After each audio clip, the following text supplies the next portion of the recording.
আল্লাহর ফেরেশতা হযরতে জিবরাইল বিশাল একটা দল নিয়ে আল্লাহর জমিনে নেমে আসবে। তিনি এসে আর-রূহু ফিহা বিইذনি রাব্বিহিম, আল্লাহ ওয়ালাদের সাথে মুসাফাহা করবে, আল্লাহ ওয়ালাদের সাথে তিনি দেখা করবেন, আল্লাহ ওয়ালাদেরকে তিনি সাপোর্ট দিবেন। আসমান থেকে জমিনে নেমে আসবে ফেরেশতা। এই ফেরেশতা এসে আমাদেরকে ভালোবাসা দিবেন, সংবর্ধনা দিবেন, আমাদেরকে তিনি আল্লাহর কাজে উৎসাহিত করবেন। লাইলাতুল কদর হলো ওই রাত, লাইলাতুল কদর হচ্ছে ওই রাত যে রাতে ইবাদত বন্দেগী করতে পারলে তার জীবনে আর কোনো গুনাহ থাকে না, সমস্ত গুনাহ আল্লাহ পাক ক্ষমা করে দেয়। সেই জন্য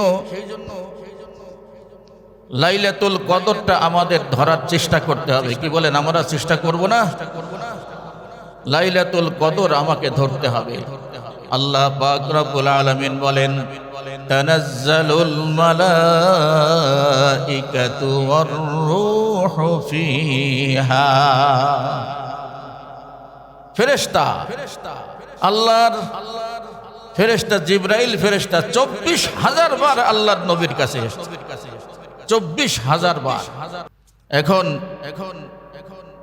ফেরেশতা যখন আসবে তখন আমরা বুঝবো কি করে? আমরা কি করে বুঝবো? তার মানে লাইলাতুল কদর যে হচ্ছে, এই উম্মতের জন্য আল্লাহ পাক লাইলাতুল কদর নির্ধারণ করে দিয়েছেন, এটা আমরা বুঝবো কি করে? আল্লাহর নবী বলেন, যে রাত লাইলাতুল কদর হবে সেই রাতটা অত্যন্ত গাম্ভীর্যপূর্ণ, নিঝুম হয়ে থাকবে, হালকা মেঘাচ্ছন্ন আকাশ থাকবে, আর প্রত্যেকটা মানুষের মনে অন্তরে পরিবর্তন দেখা যাবে যে আজকে লাইলাতুল কদর হচ্ছে। একটা আলাদা ভাব সেখানে প্রকাশ পাবে এবং মানুষের জবান থেকে বের হয়ে যাবে যে আজকে সম্ভবত লাইলাতুল কদর হচ্ছে। তো লাইলাতুল কদর আমাদের পেতেই হবে। এতবার লাইলাতুল কদর বলতেছি, আল্লাহর কি একটু দয়া হবে না যে এরা এতবার লাইলাতুল কদর বলতেছে, আল্লাহ আমার এই উম্মতকে, আমার এই বান্দাকে লাইলাতুল কদর দিয়ে দেই, এটা কি দয়া হবে না? আল্লাহর দয়া অনেক বড়, আল্লাহর দয়া অনেক বড়। লাইলাতুল কদর আমাদের জন্য আল্লাহ আমাদের সবার জন্য লাইলাতুল কদর দিয়ে ধন্য করুন। আল্লাহ পাকের শাহী দরবারে লাখো কোটি শুকর আদায় করছি, যিনি আমাদেরকে আজকে পবিত্র জুমায়, পবিত্র মাহে রমজানের চতুর্থ জুমায় আমাদের সবাইকে জগতের অসংখ্য কাজকর্ম ফেলে, দুনিয়ার ব্যস্ততা ছেড়ে আল্লাহর জন্য সিজদা করার উদ্দেশ্যে আমাদের সবাইকে আল্লাহ মসজিদে আল্লাহর ঘরে উপস্থিত হওয়ার তৌফিক দান করলেন।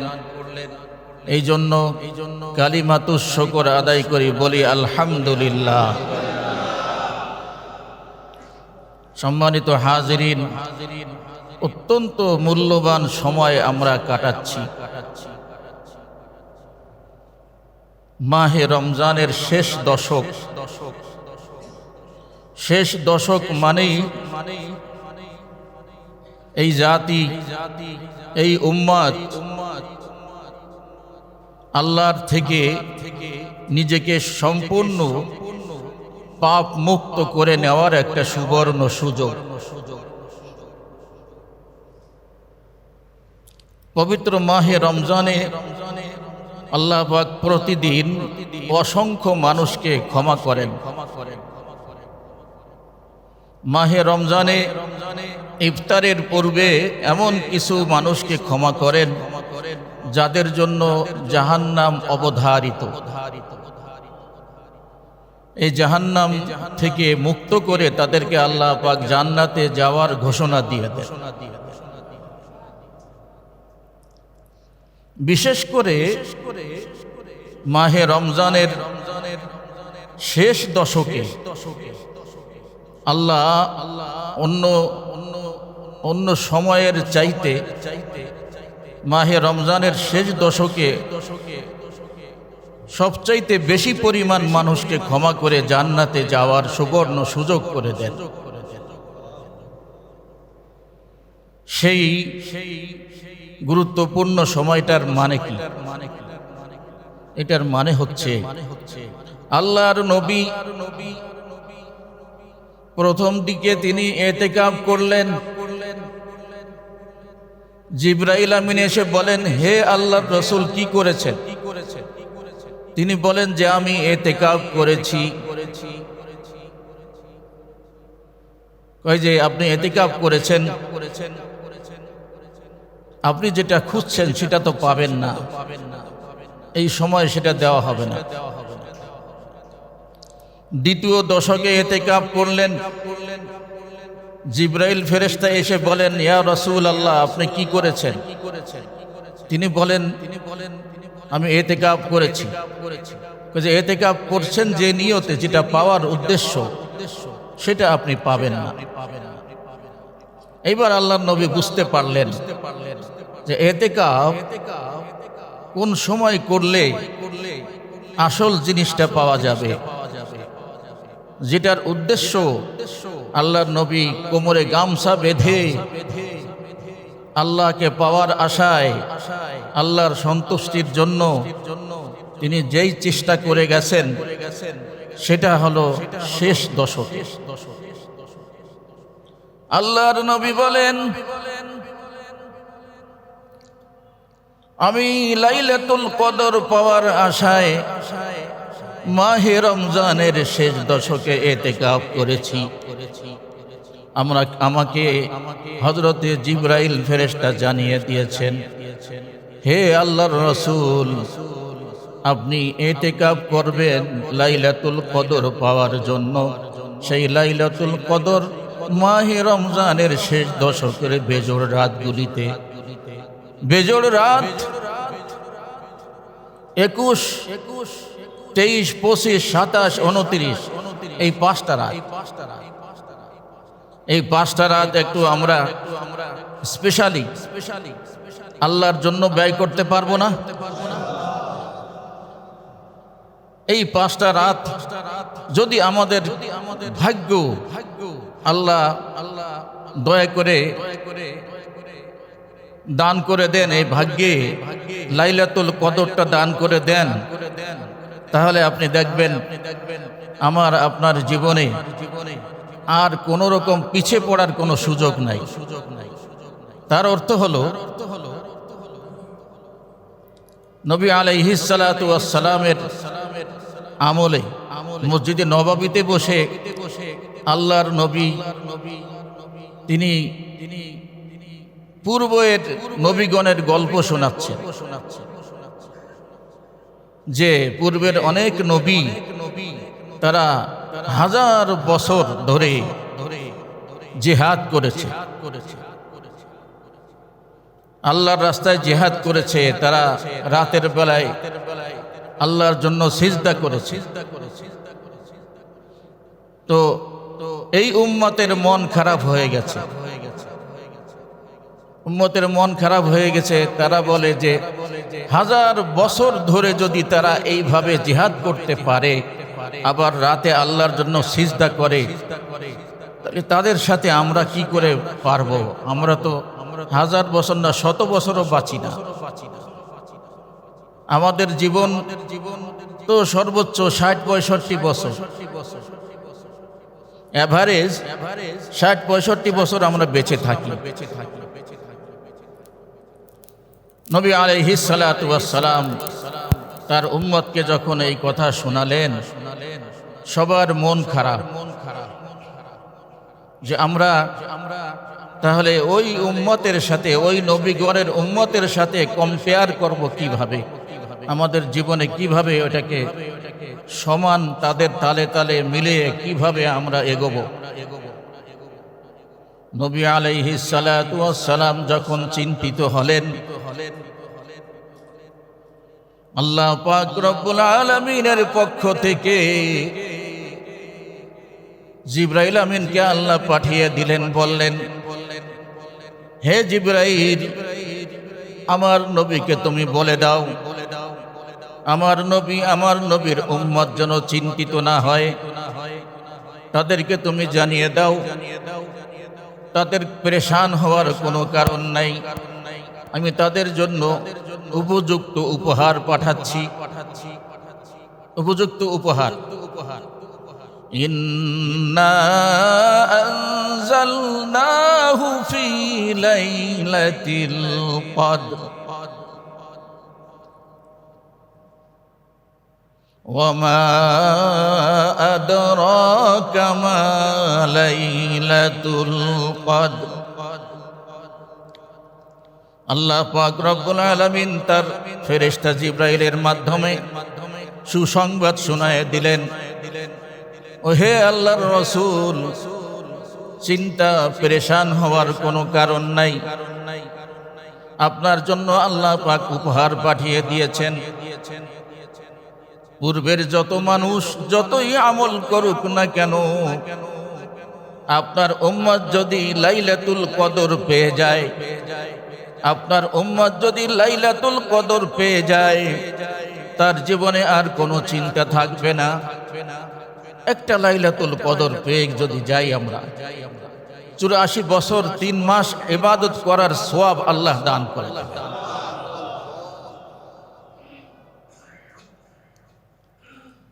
তো আমাদের জীবনে কি 20টা লাইলাতুল কদর পাবো না? আমরা 60-65 বছরের জীবন যদি আমরা আল্লাহর থেকে পেয়ে যাই, তাহলে আমরা 20টা 25টা 30টা লাইলাতুল কদর পাবো না? কি বলেন? আমরা কি আল্লাহর জন্য এই লাইলাতুল কদর পাওয়ার জন্য এই 5টা রাত ইবাদত বন্দেগী করতে পারি না? আল্লাহ আমাদের সকলকে, আমাদের সকলের ভাগ্যে লাইলাতুল কদর দান করে। আল্লাহ পাক রব্বুল আলামিন তার রাসূল বলেন, ওই আমার উম্মত, তোমরা লাইলাতুল কদর যদি পাও তোমরা ভাগ্যবান। যে কোনো বেজোড় রাত, বেজোড় রাত অলরেডি 2টা চলে গেছে, আর 3টা বেজোড় রাত আছে, 3টা বেজোড় রাত আছে, 25, 27 আর 29। আমরা আর 3টা রাত একটু স্পেশালি জেগে থেকে আল্লাহর জন্য সিজদা করা, আল্লাহর জন্য কোরআন তেলাওয়াত করা, আল্লাহর জন্য জিকির আজগার করা, সকল কিছু আল্লাহর জন্য নিবেদন করে দিতে পারবো না? আল্লাহ আমাদের সকলকে লাইলাতুল কদর দান করুন। আল্লাহ শুকর, তিনি আমাদেরকে এবছরও সুষ্ঠুভাবে লাইলাতুল কদর পাওয়ার আশায় অনেক মানুষকে ইতিকাফ করার সুযোগ করে দিয়েছেন। আল্লাহর নবী বলেন, যে ব্যক্তি কমপক্ষে একদিন ইতিকাফ করবে, একদিন, নবী আলাইহিস সালাতু ওয়াস সালাম বলেন, 3 খন্দক দূরে জাহান্নাম চলে যাবে, জাহান্নাম চলে যাবে অনেক দূরে, অনেক দূরে। জাহান্নাম যদি দূরে চলে যায় তাহলে কাছে কি থাকবে? কাছে থাকবে জান্নাত। জাহান্নাম দূরে গেলে আমার আপনার কাছে জান্নাত থাকবে। নবী আলাইহিস সালাতু ওয়াস সালাম বলেন, ইতিকাফ করা মানেই হলো অবস্থান করা, অবস্থান ধর্মঘট করা। আল্লাহ পাক তুমি যদি আমাকে ক্ষমা না করো, আমি এই অবস্থান ধর্মঘট প্রত্যাহার করব না। তার মানে আল্লাহর সাথে দাবি দেওয়ার আলোচনা চলে। আল্লাহ বলেন, ও বান্দা তুমি যখন ছাড়বাই না, তাহলে তোমার জীবনের গুনাহ সব আমি মাফ করে দিলাম। ইতিকাফ অত্যন্ত গুরুত্বপূর্ণ একটা আমল। 3 খন্দক মানে কি? একটা খন্দকের দূরত্ব কত? অনেক দূরে জাহান্নাম চলে যাবে। সে অনেক দূর, কত দূর? আল্লাহর নবী বলেন সেই দূর হলো, একটা খন্দকের দূরত্ব হলো মাশরিক থেকে মাগরিব। পৃথিবীর পূর্ব থেকে পশ্চিম পর্যন্ত দূরত্ব কতটুকুন হবে এটা যেমন আমরা কেউই বলতে পারবো না। আল্লাহর রাসূল বলেন মাশরিক থেকে মাগরিব পর্যন্ত, সেই পূর্ব থেকে পশ্চিম পর্যন্ত যত দূরত্ব, তার থেকে আরো বেশি দূরত্বে জাহান্নাম দূরে সরে যাবে। এই জাহান্নাম আমাদের থেকে দূরে সরে যাক, আমরা চাই না? আমরা সবাই চাই জাহান্নাম আমাদের কাছে ধারে না থাকুক। সারা জীবন অন্যায় করার পরেও যদি বলা হয় ভাই আপনি যাবেন কই? জাহান্নামে যাবেন না? জাহান্নামে যাব না। কাজ তো সব জাহান্নামে যাওয়ার করেছো, জাহান্নামে যাব না কেন?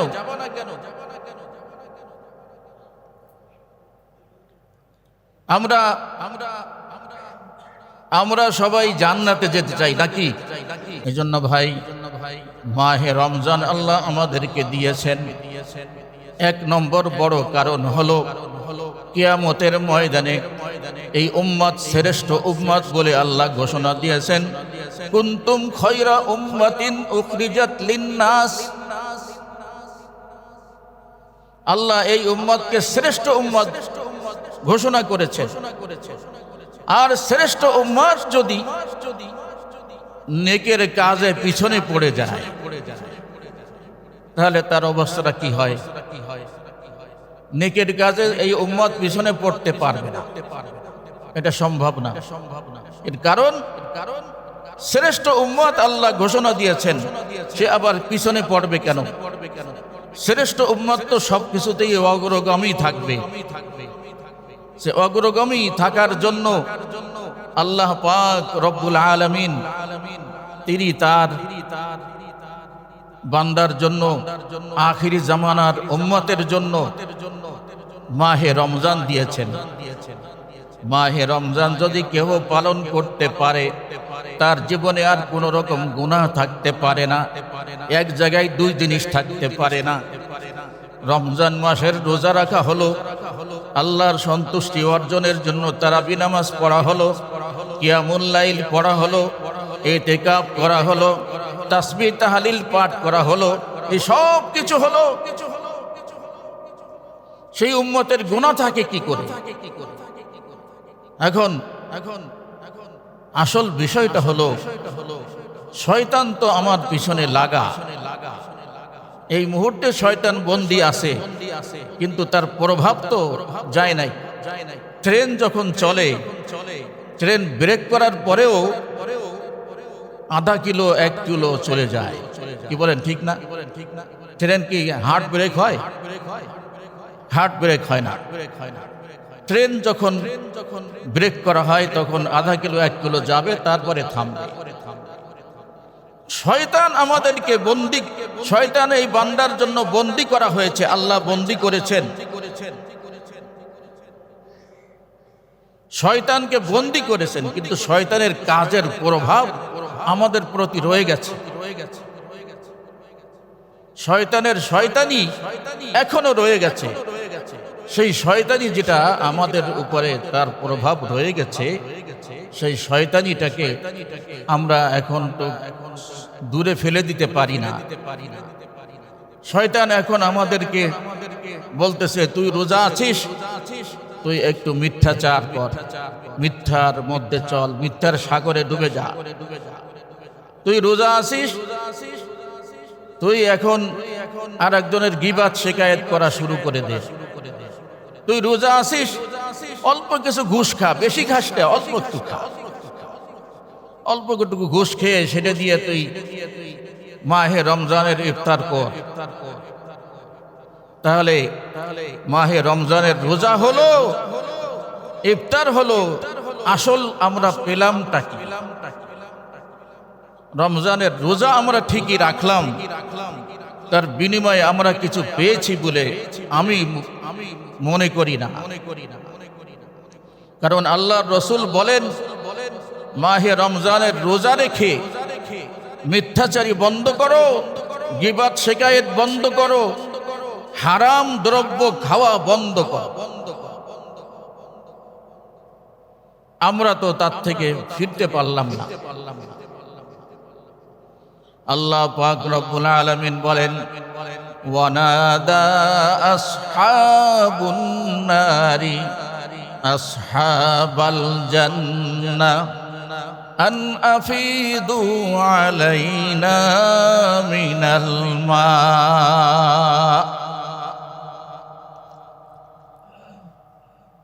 জান্নাতীরা যখন মহা শান্তিতে থাকবে, আল্লাহর নির্দেশনা মতো তারা জীবন গড়ার পরে পরকালে যাবে, জান্নাতে চলে যাবে, কোনো বাধা নাই, সরাসরি আল্লাহর নবীর সার্টিফিকেট নিয়ে জান্নাতে চলে যাবে।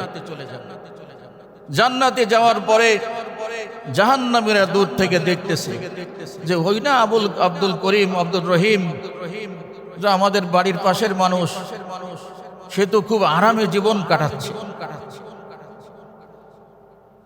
আব্দুর রহিম আব্দুল করিমকে ডেকে বলবে,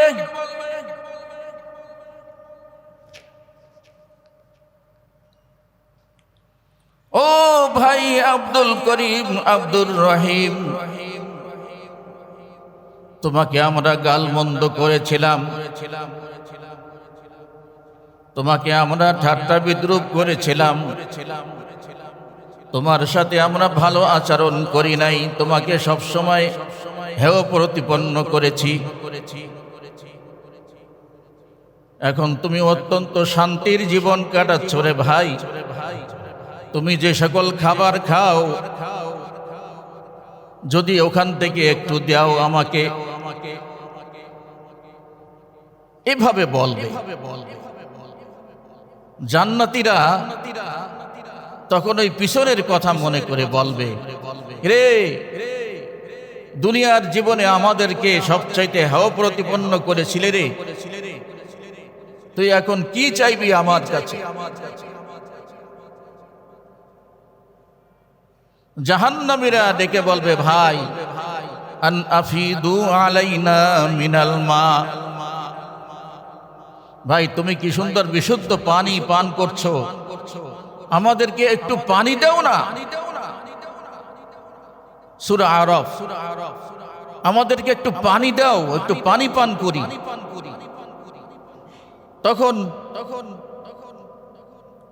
জান্নাতি সে বলবে, আমাকে তো আল্লাহ পাক পুরস্কার স্বরূপ বড় জান্নাত দিয়েছেন, আর আমাকে আল্লাহ যে সকল খাদ্যদ্রব্য দিতেছেন, তোমরা এটার ধারে কাছেও যেতে পারবে না। আল্লাহ পাক রব্বুল আলামিন বলেন, পবিত্র কোরআন বলছে, কোনো ব্যাখ্যা বিশ্লেষণ দরকার নাই, সোজা তর্জমা। ক্বালু, তারা বলবে, ক্বালু ইন্নাল্লাহা হাররামাহুমা আলাল কাফিরিন। ওহে জাহান্নামীরা, তোদের জন্য আমার আল্লাহ এটাকে হারাম করে দিয়েছে। এই জান্নাতি খাবার তোদের জন্য হালাল নয়, তোদের জন্য এটা হারাম করে দিয়েছে। কারণ আল্লাহ তোদের কাছে আল্লাহর পক্ষ থেকে নবী রাসূল পাঠিয়েছে, আল্লাহর কোরআন পাঠিয়েছে, আল্লাহর নবীর সাহাবী পাঠিয়েছে, আল্লাহর নবীর তাবেঈ পাঠিয়েছে, আল্লাহর নবীর আল্লাহর ওলিদেরকে আল্লাহ পাঠিয়েছেন, তারপরে ওলামায়ে কেরামদেরকে পাঠিয়েছেন। আলেমরা তোমাদেরকে বলেছে, ও এলাকাবাসী, তোমরা কেউই জাহান্নামী হয়ো না, মিথ্যাচার ছাড়ো, সুদ ঘুষ ছেড়ে দাও, হারাম খাওয়া ছেড়ে দাও। আলেমরা তোমাদেরকে বলে নাই? আলেমরা বলেছে। আলেমের কথা শোনো নাই, আলেমকে তিরস্কার করেছো। মোল্লা মানুষ কত কথা বলবে, মসজিদে বলবে, ওটা বলবে, আমার কাজ আমি করব। ওই মোল্লা যা বলে বলুক, মসজিদে কতক্ষণ বলে চলে যায়। বাস্তবতা হচ্ছে আমার আল্লাহ কিয়ামতের ময়দানে এমন ভাবে আক্রমণ করে বসবেন, লিমানিল মুলক, আজকের এই পৃথিবীর ঘোষণা একমাত্র আল্লাহ আমার জন্য, লিল্লাহিল ওয়াহিদিল কাহ্হার। আজকে আমি ছাড়বো না তোমাদের, আমি তোমাদের ছাড়বো না। আজকে কাহ্হার নামের ব্যাখ্যা বিশ্লেষণ কি, ওটা আমি দেখিয়ে দিব। এজন্য আমার ভাই, মাহে রমজান পেয়েছি, এটা আগামী বছর পাবো, এটার কোনো গ্যারান্টি আছে? আগামী বছর পাবো সবাই? না বলবেন যে পাবো?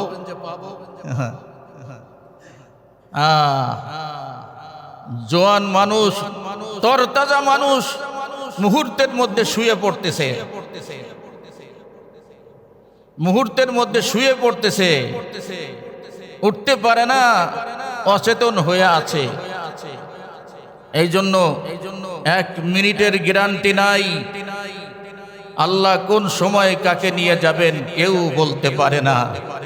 ও আমার প্রিয় ভাইয়েরা, আল্লাহ ওয়ালা হওয়ার জন্য কোনো রকম কষ্ট লাগে না, কারণ আল্লাহ আমাকে আপনাকে পাঠিয়েছেন ইবাদতের জন্য। আর এই ইবাদত করতে গেলে খাওয়া লাগে, পড়া লাগে, সামাজিকতা লাগে। আর এই সামাজিকতা করতে যে শয়তানের ধোঁকায় পড়া যাবে না। আল্লাহ পাক রব্বুল আলামিন তার হাবিবের মাধ্যমে আমাদেরকে জানিয়েছেন, লাইলাতুল কদর মিন আলফি শাহর। লাইলাতুল কদর হলো ওই রাত, লাইলাতুল কদর হচ্ছে ওই রাত যে রাতে ইবাদত বন্দেগী করতে পারলে তার জীবনে আর কোনো গুনাহ থাকে না, সমস্ত গুনাহ আল্লাহ পাক ক্ষমা করে দেয়। সেই জন্য লাইলাতুল কদরটা আমাদের ধরার চেষ্টা করতে হবে। কি বলেন, আমরা চেষ্টা করব না? লাইলাতুল কদর আমাকে ধরতে হবে। আল্লাহ পাক রব্বুল আলামিন বলেন, তানাজ্জালুল মালাইকাতু ওয়ার রূহু ফিহা। ফেরেশতা, আল্লাহর ফেরেশতা জিবরাইল ফেরেশতা 24,000 বার আল্লাহর নবীর কাছে এসেছে, 24,000 বার।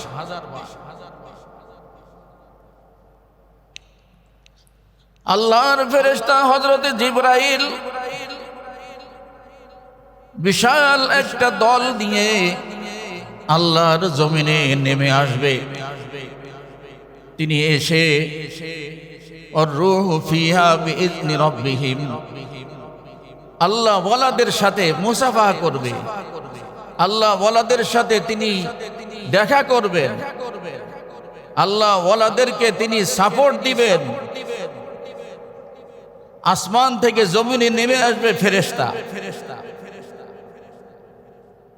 এই ফেরেশতা এসে আমাদেরকে ভালোবাসা দিবেন, সংবর্ধনা দিবেন, আমাদেরকে তিনি আল্লাহর কাজে উৎসাহিত করবেন।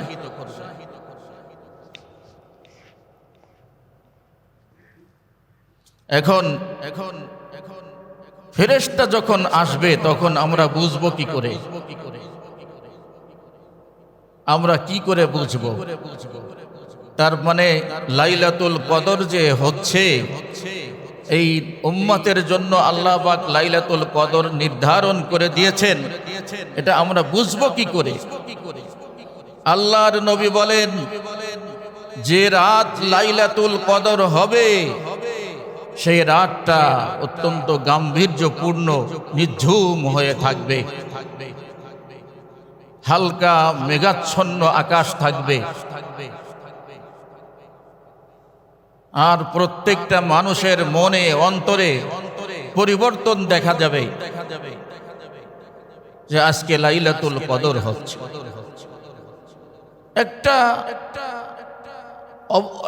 আলাদা ভাব সেখানে প্রকাশ পাবে এবং মানুষের জবান থেকে বের হয়ে যাবে যে আজকে সম্ভবত লাইলাতুল কদর হচ্ছে। তো লাইলাতুল কদর আমাদের পেতেই হবে। এতবার লাইলাতুল কদর বলতেছি, আল্লাহর কি একটু দয়া হবে না যে এরা এতবার লাইলাতুল কদর বলতেছে, আল্লাহ আমার এই উম্মতকে, আমার এই বান্দাকে লাইলাতুল কদর দিয়ে দেই, এটা কি দয়া হবে না? আল্লাহর দয়া অনেক বড়, আল্লাহর দয়া অনেক বড়। লাইলাতুল কদর আমাদের জন্য আল্লাহ আমাদের সবার জন্য লাইলাতুল কদর দিয়ে ধন্য করুন। মুসল্লিয়ানে কিরাম, আজকে আমরা চতুর্থ জুম্মা পার করছি, মাহে রমজানের চতুর্থ জুম্মা। আগামী জুমা আরবি মাসের 29 তারিখ। আগামী জুমা আমরা রমজানের ভিতরে নাও পেতে পারি, রমজানের মধ্যে আগামী জুম্মা নাও পেতে পারি। যদি 30-এর মাস যায় তাহলে জুম্মা পাবো রোজার ভিতরে, আর যদি 29-এ মাস যায় তাহলে এই দিনে ঈদুল ফিতর হয়ে যাবে। সেটা তো চাঁদ দেখার উপরে নির্ভর করবে, এখন তো আমরা বলতে পারবো না। এই জন্য আমাদের প্রস্তুতি থাকতে হবে ঈদুল ফিতরের জামাতের ব্যাপারে। 2 নম্বর হলো ফিতরা দেওয়ার ব্যাপারে। ফিতরা সর্বনিম্ন 110 টাকা, সর্বোচ্চ 2800 টাকা। স্ট্যাটাস অনুযায়ী, নিজের পারিবারিক খাওয়া দাওয়া ওঠা বসা অনুযায়ী ফিতরা দিবেন। ফিতরা আপনারা একজন মানুষকে বেশি পরিমাণ অর্থ দিবেন, যা দিয়ে সে অন্তত 2-4 বেলা চলতে পারে। সেজন্য আবার এই যে 20 টাকা 30 টাকা দিলেন, 100 টাকা দিলেন, এই দিয়ে যেন একটু পরে আবার হাত না পায়, এভাবে দিবেন। ফিতরা দেওয়া ভালো, ফিতরা না দিলে অন্যায় হবে, গুনাহ হবে। এই জন্য আমরা সবাই ফিতরা দেওয়ার চেষ্টা করব। আর লাইলাতুল কদর পাওয়ার জন্য আরো 3টা রাত রয়েছে। এই 3টা রাতের জন্য আমরা প্রস্তুতি থাকব, আমরা যেন লাইলাতুল কদর পেয়ে যাই। ঠিক